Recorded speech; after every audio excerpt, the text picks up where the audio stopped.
we're going to create this Moon Festival Lantern Collage. So first of all, take a white piece of paper and fold it in half. And then find some nice watercolour paints. And on one half of your paper, I would like you to create a pattern with lines.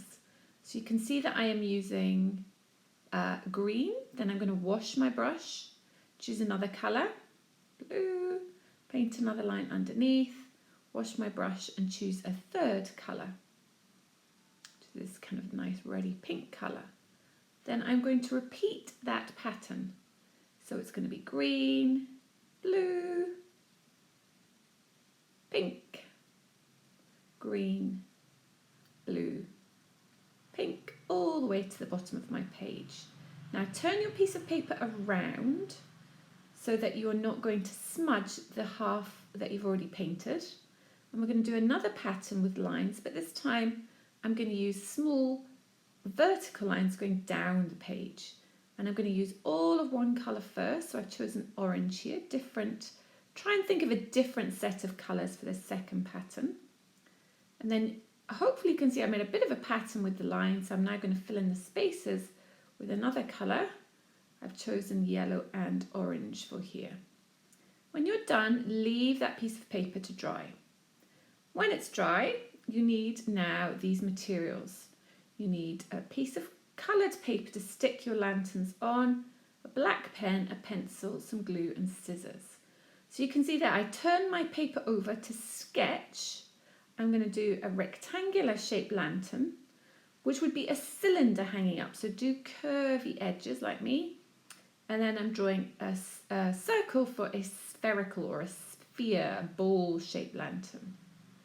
You can see I'm kind of sketching. It doesn't matter if it's not perfect because I can change those lines. That's why it's important to draw on the back.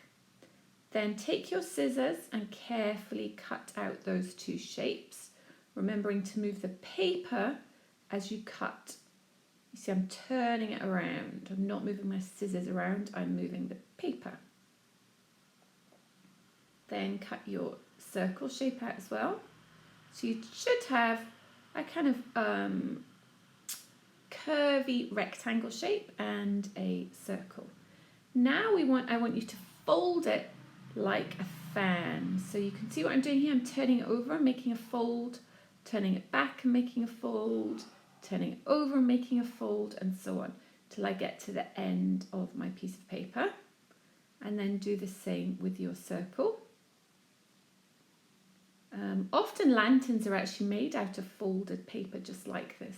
So this gives us quite a good lantern effect by folding the paper. Sometimes the lanterns are made out of fabric and they have bamboo pieces, but that would be where the folds are as well. So it gives us quite a good lantern, realistic lantern look. Okay, you've folded your two shapes. You want to open them out and just flatten them a little bit. Decide which way round you want them to go. You need to glue them on the paper, that's why they need to be a little bit flat. And then add some glue on the back. I don't need glue everywhere, but you definitely need some at the top and the bottom and a little bit in the middle. And then you need to just glue your shapes down. Try and have it, you can see I'm moving it there so that where the folds are, they kind of stick out a little bit still. So it gives my picture some texture.